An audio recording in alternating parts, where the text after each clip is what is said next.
खेल्न आएको हो, देशको लागि खेल्न हो, देशलाई चिनाउनुपर्छ होइन।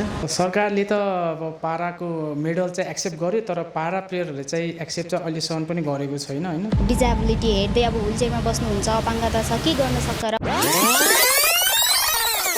बारबेलमा प्लेट थपिँदैछ र खेलाडीको हात बारमा कसिन्छ। यो केवल फलाम उठाउने खेल होइन, यो हरेक किलोसँग आफ्नो सपनाको सङ्घर्ष हो। नमस्कार, म चन्दा छेत्री। अहिले हामी ललितपुर स्थित पारा पावरलिफ्टरहरूको प्रशिक्षण स्थलमा छौँ। केही सातापछि उनीहरू जापानको आइची नागोयामा हुने 5औं एसियाड पारामा नेपालको प्रतिनिधित्व गर्दैछन्।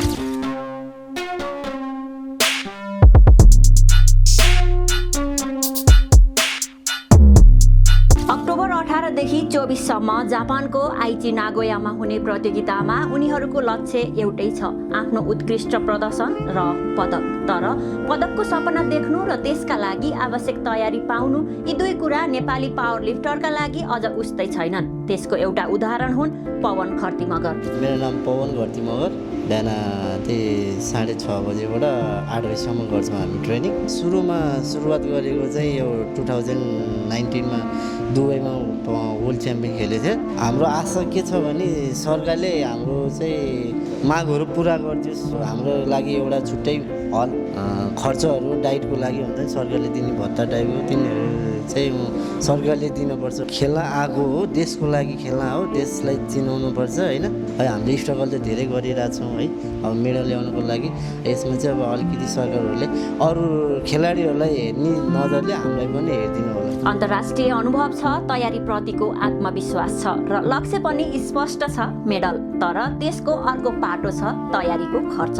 रजनीको आवाजमा आशा छ, तर त्यो आशासँगै एउटा अपेक्षा पनि छ, सरकारबाट राम्रो सेवा सुविधा। किनकि अन्तर्राष्ट्रिय प्रतिस्पर्धामा आत्मविश्वास मात्रै पर्याप्त हुँदैन। म रजनी राई। सरकारबाट नै सुरुवात गर्नुपर्छ कि डिजेबिलिटी भएको व्यक्तिहरूलाई हेर्ने दृष्टिकोण फरक ल्याउनुपर्छ। त्यो म जति बाटोमा ट्राभल गर्छु त्यो समय चाहिँ मैले आएर ट्रेनिङ गर्न पाएँ भने अझै बेटर हुन्थ्यो। यो कुराहरूमा चाहिँ अलिकति सरकारले ध्यानाकर्षण गरिदिएर हामीलाई दिनुपर्ने सेवा सुविधा चाहिँ उपलब्ध गराउनु भयो भने अझै राम्रो हुन्थ्यो।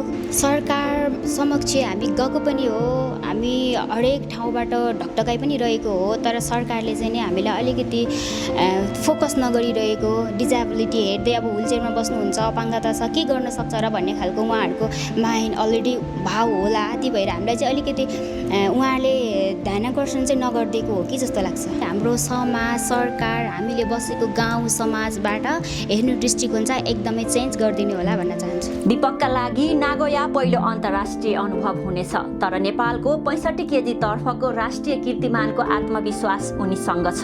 उनको लागि अब यो क्षमता अन्तर्राष्ट्रिय मञ्चमा देखाउने राम्रो अवसर हुनेछ। नाम दीपक खड्का हो अनि मेरो वेट क्याटेगोरीमा चाहिँ मैले चाहिँ जस नेपाल रेकर्ड होल्डर पनि हो। म मेरो वेट क्याटेगोरीको सबसे हाइएस्ट वेट उचालेको मैले हो। अब नेपालको सबसे ठुलो मेडल भने नै अब ओलम्पिकमा पारा नै ल्याउनु भएको थियो होइन, पलिसा गवर्मेन्टजीले। सरकारले त अब पाराको मेडल चाहिँ एक्सेप्ट गर्यो, तर पारा प्लेयरहरूले चाहिँ एक्सेप्ट चाहिँ अहिलेसम्म पनि गरेको छैन होइन। अब रिसेन्टली भन्नुपर्दा अब एसियन गेममा नि सिलेक्सन जस राम्रो नर्मल पर्सनहरूको उहाँहरूलाई ट्रेनिङलाई अब कोहीलाई थाइल्यान्ड पठाउने, कोहीलाई इन्डिया पठाउने, कोहीलाई कहाँ पठाउने भइरहेछ। तर पाराको एउटा प्लेयरलाई नि इन्टरनेसनललाई ट्रेनिङ असम कसैलाई पनि पठाइएको छैन।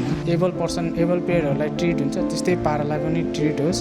सरकारले हेऱ्यो भने पाराले पनि धेरै मेडल ल्याउन सक्छ, इन्टरनेसनलमा होस्, नेसनमा होस्। सीमित स्रोत र साधन बीच पनि प्रशिक्षण रोकिएको छैन, तर सीमितता कहाँ छ त्यो बताउँछन् पारा पावर लिफ्टिङका अध्यक्ष टेक बहादुर गुरुङ। मेरो नाम टेक बहादुर गुरुङ, राष्ट्रिय पारालिम्पिक कमिटीको उपाध्यक्ष तथा यो राष्ट्रिय पारा भारत सङ्घको अध्यक्षको रूपमा म अहिले यहाँ काम गरिरहेको छु। अहिले वास्तव हो यो हामीले चाहिँ अहिले प्रशिक्षक स्थान चाहिँ छैन। यो राज्यबाट गराउनुपर्ने कुरा हो।